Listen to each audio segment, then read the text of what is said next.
Besides, there are ways that we can, at least in the credit union world, we can deliver financial services electronically. Mm-hmm. More and more, cash in hand isn't what it used to be, and so the more sophisticated we get, the better able we deal with the member at a time and place that's convenient to them. Right. So it's pretty cool. Thoughts? I don't have a real good, I mean, You don't have to. no, big data is becoming Yeah. so much more important. Mhm. And one model I don't know much about is the whole blockchain model. Mm-hmm.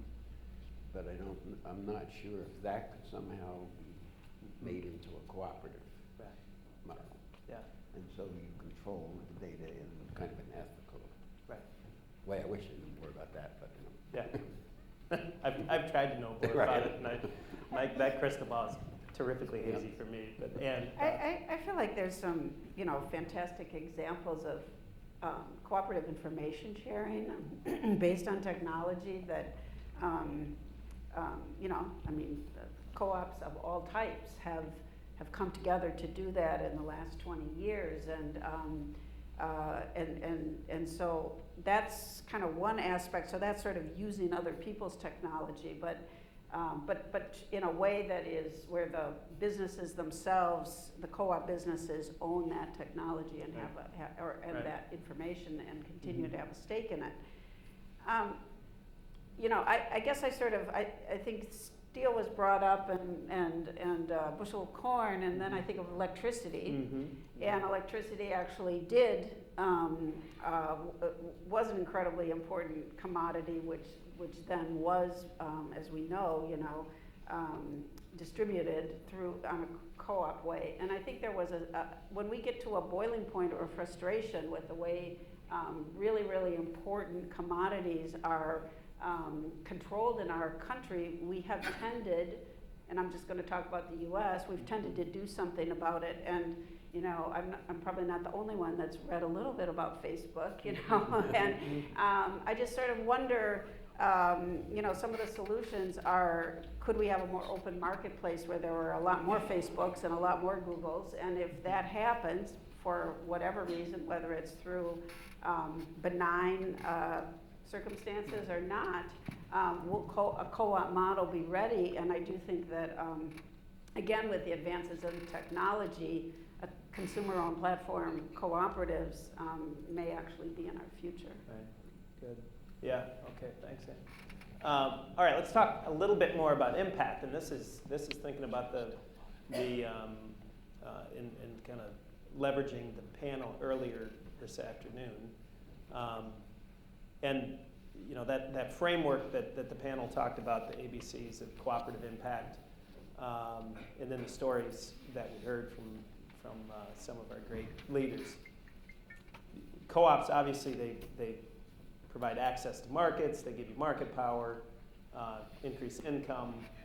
I just want to hear some kind of firsthand stories from you and your experience on the types of impact, the co-ops that you've seen, on the members, on the community, that are beyond maybe some of those, some of the first things that people think about, if you have a thought on that.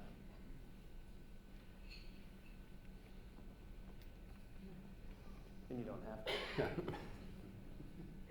I'll take a shot at where I think you're going with this. You can take it wherever you want.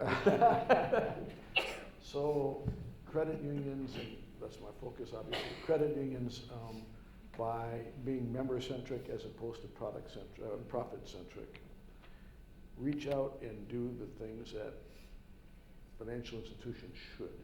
Mm-hmm. Mm-hmm. Maria Martinez and Ruben Cisneros represent a credit union down on the border, and story I'll tell again later tonight, so apologize, but when Maria saw that her members, many of whom were not documented, needed financial services, she was frustrated by the fact that you had to have a taxpayer ID number, whether it be Social Security or an ITIN number, in order to be served. She called me and said, what can we do? We've got to get this changed. There are people in this country It's not ours to judge how or why they're here, but they're here and they need financial services.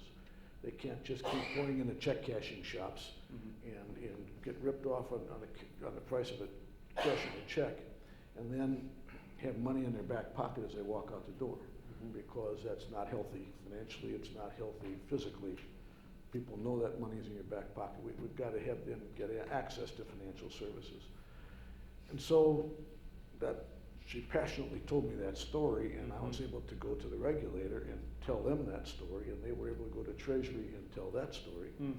And eventually Treasury signed off, the National Credit Administration signed off, and now financial services providers throughout America, not only credit unions, who this was intended for, but anybody now can utilize a different kind of identification, one provided especially for Mexicans by the Mexican government, a matricular consular card that tells them who they are. It qualifies them to now join a credit union. And there's more detail to it, but in a broad brush, it now qualifies them to get real financial services as opposed to living, if you will, on the street. So basic human financial needs are now met because credit unions care. And credit unions work.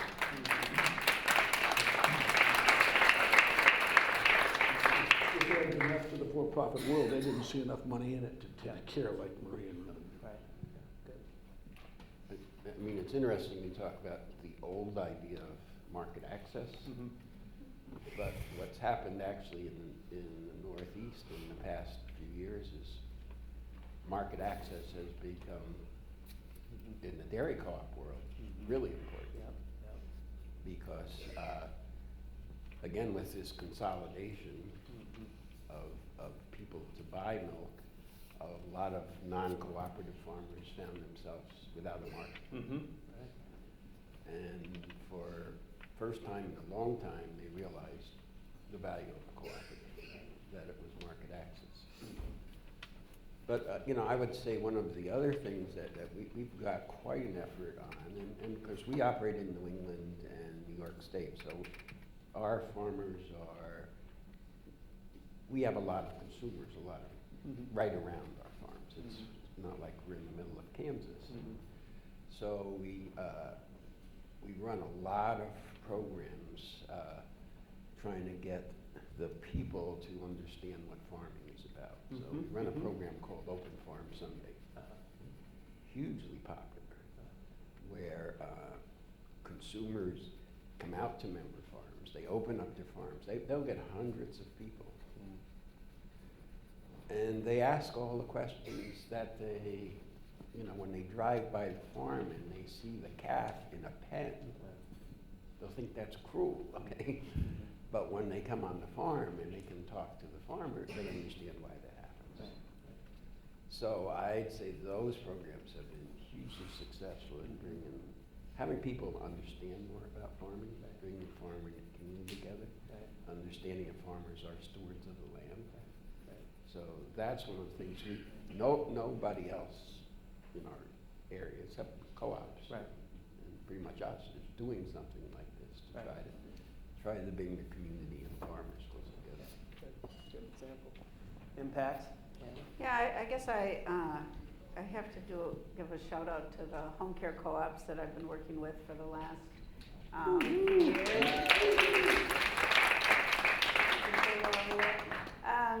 But really for me, there's many people in this room that have worked on home care co-ops in some way, and it is a big lift because this is an industry that is just phenomenally underfunded as a workforce, and so it's not like there's a lot of money lying on the table, and so just with that as the backdrop, I think that the impact on a really personal level for members and for board members that I've been able to witness and had a part of helping to support has been really pretty amazing. I mean, if you imagine going from a job where you care for people largely in isolation because you're in people's homes and you're sort of you know, I just would say that you don't come home with nobody looks at you and says, oh, you know, you're gonna be the CEO someday. There's very little ladder of advancement, and but home care co-ops create that, and they create a sense of pride of ownership that comes from not just a talk, but a real walking the walk, because decisions have to be made, and they're being made by the workers themselves. And in order to do that, they have to understand their industry, they have to understand the accounting system, they have to be able to hire management, and the transformation that occurs as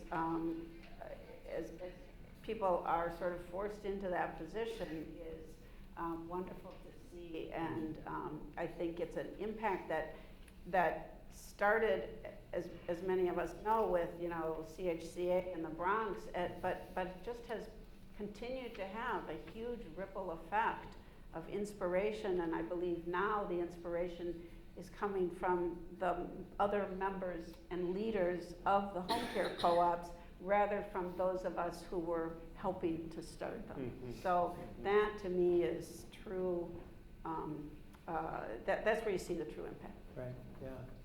Terry, do you have a thought on impact? I've been fortunate enough to have been associated as a board member with Equal Exchange, which is involved with fair trade, the fair trade movement, and have traveled to El Salvador and seen the real difference that it makes having the cooperative structure in the lives of people in terms of access to health care, education, living wages. So, Yeah. there are so many inspiring stories, though, about the impact of co-ops that the more that we can have these conversations, the better it'll be. Yeah, and I appreciate, Terry, that broadening of that impact that co-ops have had globally. Everyone in this room knows that. So we're at the out question, and this is I'm going to make it again a really hard one. Actually, it's probably the most important one, at least for me it is, and that's that piece of advice.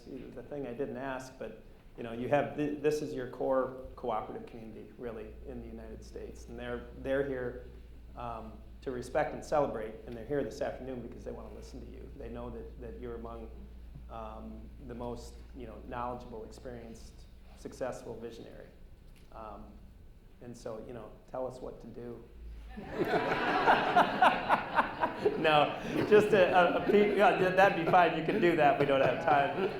But a piece of advice, you know, something that through your professional experience that you wish somebody would have told you 20 or 40